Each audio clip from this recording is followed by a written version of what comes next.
Hi. Thanks for joining us today. I'm sorry for the hiatus from the last video. We've actually begun the next unit, which is sort of embedded. It kind of rolls off the unit we just got out of, the chemical equations unit.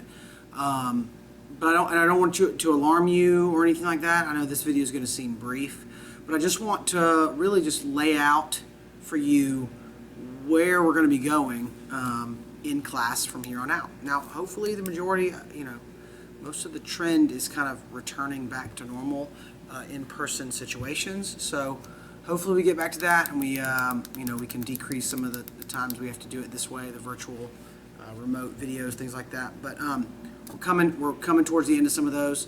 Hopefully it's just a reference tool afterward.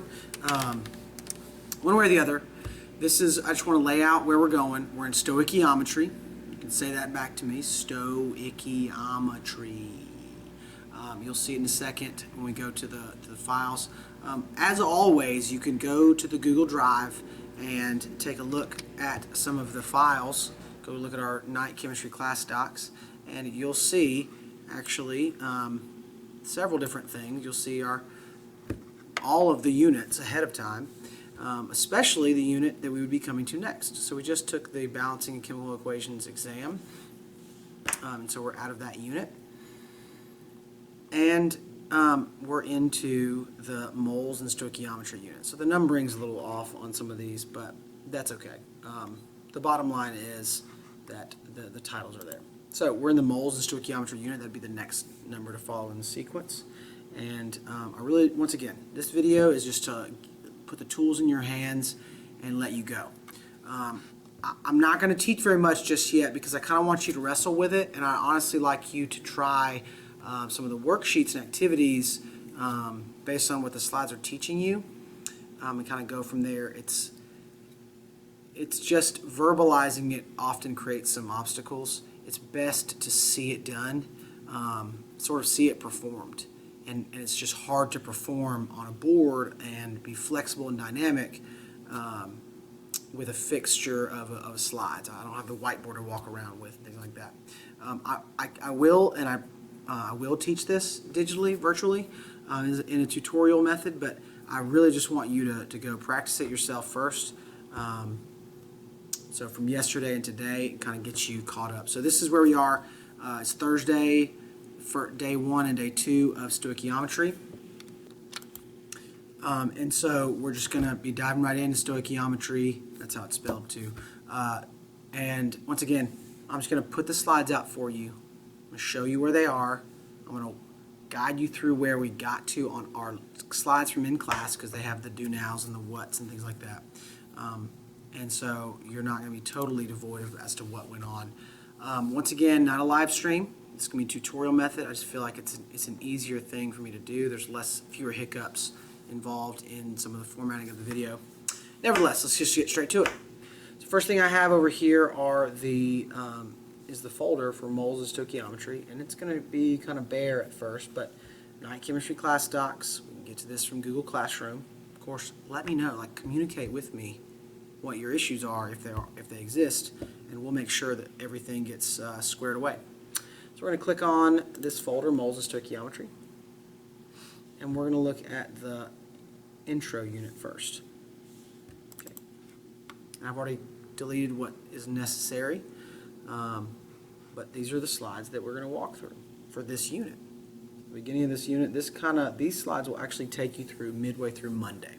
Based on my plans, this will be midway through Monday, so just so you're aware of where we'll be. If you walk through these slides, it'll take you midway through Monday. So the first thing we did yesterday was just talk about counting kernels in a graduated cylinder. Let's present it for you real quick.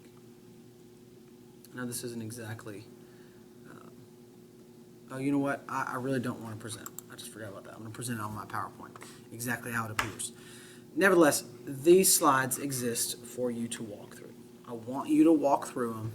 Put in present mode so it has the transitions, slide the pieces in and out, read what it says, take notes on some of the details there, and then I want you to see what's going on here. It's going to introduce to you some terms on molar mass. Like I said, I'm going to dive into greater detail later, But I really want you to look through these slides and let's just see where we go through it. You click on through, you do what it says, you figure out what you think it means. Let me get rid of some of these slides here. So once again, I want you to just look through those slides. If you work all the way through, there's 49 of them, which is pretty slim for my normal slides as they go. Walk through them, go into present mode, of course, present through them. And I'm not asking you to teach yourself. I'm asking you to look at the slides and let them kind of teach you into some of the things. And then I'm going to show you the worksheets that you ought to. What is going on here? Oh. I want you to then look at the worksheets that I'm going to show you. Oops. I'm going to ask you to look at some of the worksheets there. Next, I'm going to show you what ones they are. I'm going to attach them to this video drop, and we'll go from there. I'm just going to tell you that it'll be successful. It'll be best to kind of fill in the gaps when you come back in person, because that's going to be soon for most of you who are watching this. Otherwise, once again, this is just a go wrestle with it. That's what I'm going to tell you to do. Now I'm going to briefly just get through the slides. I'm going to breeze through them real quick. I'm going to go back and teach them later, so just pay attention. Be careful here. Be resilient, I guess. Be patient here. All right, so first thing here is our do now from Thursday. This is where I was about to start teaching on. So I showed you this picture of kernels in a graduated cylinder, and the posed question is to think about it. How could you figure out the number of kernels in this graduated cylinder? It proved to be a difficult task, or at least tedious. And of course, there were several options that were entertained. There was things like we could count them. We could take the volume of all of the kernels and then divide that by the volume of one kernel, and that would tell us, on average, the number of kernels per. But probably the best example would be to say, let's find the mass in total of all of these. Take this graduated cylinder, take an empty one, put it on a scale, zero it out. Take this full one, replace it on the scale, and it'll tell you the mass of the grand total. And then you would, I hope that's not making an echo. No, it's not. And then what you would do is mass one of the kernels, maybe an average of 5 of them, and then divide that mass into the total mass. And you'd be able to find. The bottom line is it's difficult because they're little.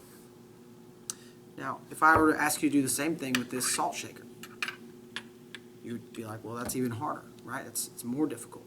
Why is it so difficult? Because there's so little. This translates into stoichiometry because we're worried about quantities in terms of reactions. When we talk about reactions, we're talking about having reactions occur at fixed quantities. That's what a balanced chemical equation demonstrates, is fixed quantity ratio reactions. Compounds demonstrate this at the smaller level. Reactions themselves demonstrate this when we're trying to form things or reform or manipulate compounds in space. So we're worried about quantities. That's the whole gist of it. And that means we got to worry about small, tiny particles called atoms, bits of matter called atoms. And so that creates, this construct of, well, we got to solve this problem. How do we manipulate and simulate dealing with small bits of matter in a planning sense or on paper by hand to relate quantities from one thing to the next? How can we predict outcomes and things like that? And so that's where stoichiometry comes into this methodology of predicting and calculating outcomes of relating quantities. So we need to have some sort of base level understanding of some sort of basal amount of conversion therapy, you might say, to what ails us in the reaction realm. So that brings us into stoichiometry. Stoichiometry is mathematically changing products between products and reactants. Okay, about relating those quantities. Why? Well, the idea of relating quantities to something a little bit more useful. Well, think about the word dozen. It's a very useful term. So useful that if I go up to a Krispy Kreme Donuts front stand and I said, hey, let me get a dozen donuts, I can, with pretty good confidence, expect and wait that the box I'm going to receive is going to have 12 donuts in it. because we know what a dozen is. Okay. Well, what about in terms of atoms? Well, we have this idea of the mole. It's called the mole.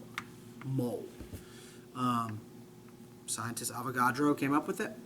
Found out that one mole. He discovered and pointed out that one mole should equal 6.02 times 10 to the 23rd. So that's created this constant. That's of any number of things. That could be a dozen. Just like a dozen is 12 donuts, a mole of donuts is 6.02 times 10 to the 23rd donuts. So we can see how this relates in a variety of ways to other quantities that we understand. So a mole, Avogadro's number, helps us to relate to smaller quantities. It's a conversion factor for something that has a ton of small things, like tons and tons of small things, into a singular value like mole.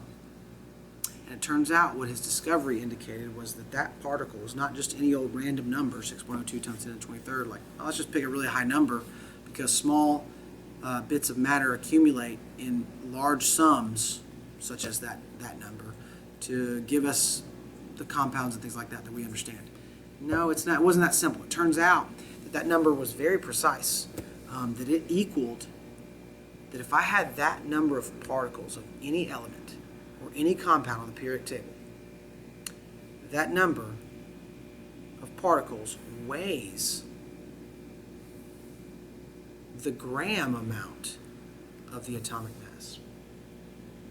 Like this slide shows you that the atomic mass of carbon is 12 AMU. That's one atom of carbon weighs 12 AMU. It's way smaller than a gram. We don't have any scales that measure an AMU. We have digital technologies that kind of measure it that way. But the bottom line is we don't have like a scale in a classroom to measure AMU. So how can we manipulate things in real time if they're not in quantities that we can actually rely on, like grams, use units that we can actually use and manipulate? Well, it turns out that if you take and mass 6.02 times 10 to the 23rd particles of copper, or any element, or any other compound, if I have that much of it, its mass in grams is the same number as the mass in AMU is one atom. So the way this translates is that our periodic table becomes extra useful. Meaning what we used to call was the atomic mass at the bottom is now going to be used as what's called the the molar mass. That one mole is 6.02 times 10 to the 23rd particles, and it weighs the molar mass, or the atomic mass in grams. It's the atomic mass in grams. The atomic mass, that lower number, the decimal number, in grams is how much the mole of it weighs. A mole of aluminum weighs 27. A mole of lithium weighs 6.9 grams. Before we would say lithium, one atom is 6.9 AMU. What is an AMU compared? It's so much smaller than a gram. So now we have a system that's going to be effective in helping us translate and convert quantities. Translating quantities is converting quantities. So it's just a useful tool. And so that's where we led into, that's kind of the basic concept to it. And once again, this allows us to create values from it. This is called Avogadro's numbers, or convert quantities. Some other fun facts. I'll let you read this on your own.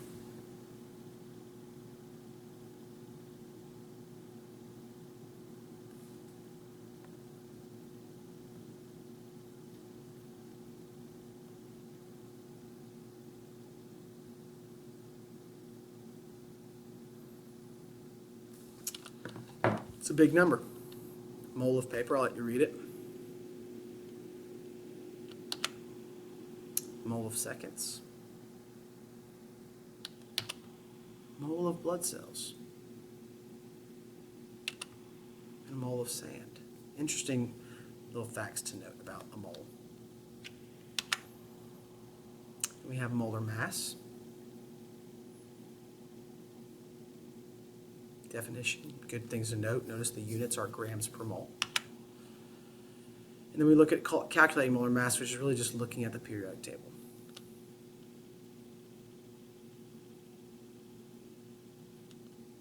Once again, I want you to go through the slides on your own too, and notice the difference. We have 40.1 AMU as atomic mass, but we have the molar mass is 40.1 g per mole. It means the periodic table provides us lots of good information to use, because now we have a quantity, a fixed standardized quantity in grams, which can be manipulated much more easily in real space because of molar mass. More complicated molar masses get into compounds, and that's kind of where it leads us to from there, is calculating molar mass of compounds. Take a look at those slides, get back to it, and then I'm going to show, and then go look at the worksheets that are attached to this video. Once again, on day 3 of this, which will end up being Monday, November 9th, we'll dive into this in some greater detail. I'll post a more detailed tutorial video, so stay tuned, look out for it. Send me your questions when you work on those worksheets. We worked on 3 worksheets across Thursday and Friday. Seems like a lot, but it actually goes pretty fast. So I want you to take a look at that, and I want you to look at the conversion slides that come a little bit later on, and basically you can stop on the slide.